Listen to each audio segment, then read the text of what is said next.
of the Troy and Alana PAC Patient Safety Act, which is why we're here today, to change a very outdated law in California, a law that's existed for over 38 years and has been a true hardship on victims and their surviving families. I'm very proud to be here today because inside these boxes are the voices of many victims and a lot of Californians who want to see this change come about. And this is their only way and means to do it. Unfortunately, our legislators in Sacramento have been unwilling to do what they rightfully should do, and that is enact laws that protect their constituents and victims. But that has not happened, and we've worked hard in the last 2 years to try to make that happen at the California legislator level, but it hasn't come about, and that's why we're here today. We're here to make this law change ourselves. Californians representing themselves to make a change in this outdated law. And behind me are very courageous victims and their families who have come out today to speak about this and provide the representation that they need. And behind them are 38 years of victims and surviving families who can't be here. 10 years ago, my wife here, Carmen, and our 2 children, Troy and Alana, went out for a stroll on a Sunday afternoon to get an ice cream, just like many other families might normally do. Driving in the opposite direction was a woman who had been abusing prescription narcotics, passed out at the wheel and drove off the road at 45 miles an hour and ran them over. My 2 children, Troy and Alana, were both killed.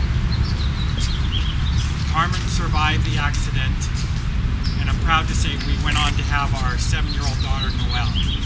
But what I learned of the horrendous treatment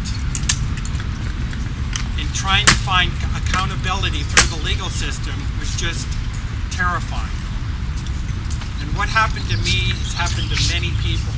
And that is, the woman that ran over Troy and Alana had been receiving thousands of Vicodin and other narcotics from a single HMO hospital. Predominantly 6 doctors who willy-nilly prescribed narcotics to this woman as if it were candy. Thousands of pills that she didn't need because they never bothered to verify an injury on her. Those 6 doctors at one hospital HMO never talked to each other. They never shared a medical file.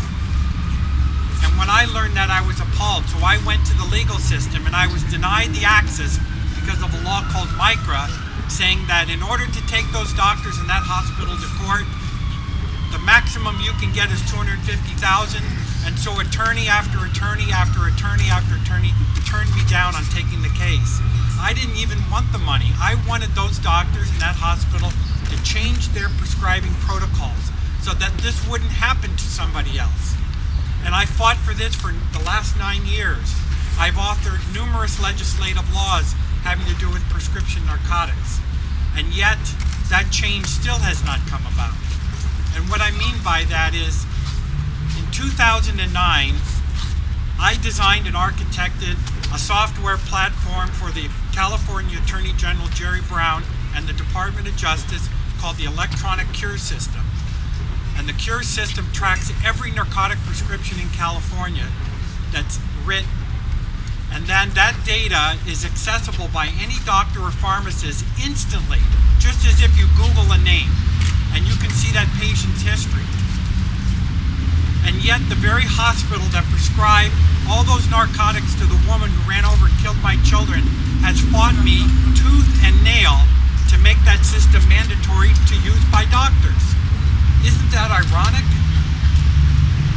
That here's a tool that they should be using to protect themselves and to give them the knowledge they need on prescribing, and yet they don't want to use it. They don't want to have to use it.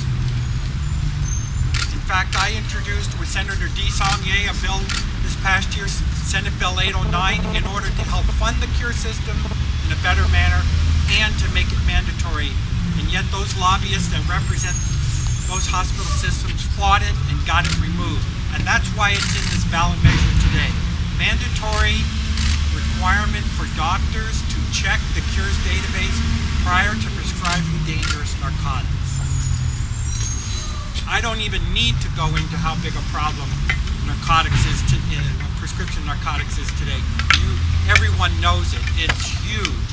It's gigantic. And this is a way to protect the innocent people that need to be protected and to help stop the doctor shopping of abuse. And doctors are in the first line of defense to do that, and therefore they should be using this database system. I touched upon the micro issue, and that too affected me because I wanted that accountability and couldn't get it. And like many of these victims, they're not out for the money. They want accountability. They want to be able to understand what happened, why a death occurred. Do you know that children, stay-at-home moms, veterans, the elderly, they are all potential victims of the micro law, a law that says that if you died of medical negligence, the most your family can sue for is $250,000. That's all a life is worth. Look at 10 and 7 years old, and they're telling me they're only worth $250,000, and therefore you can't get to court. Everybody knows that that's wrong. That's just morally and ethically wrong. And so we're here to change that. These signatures turning in are going to go on to put this in as a proposition on the ballot for November, and we're going to be successful. Thank you very much.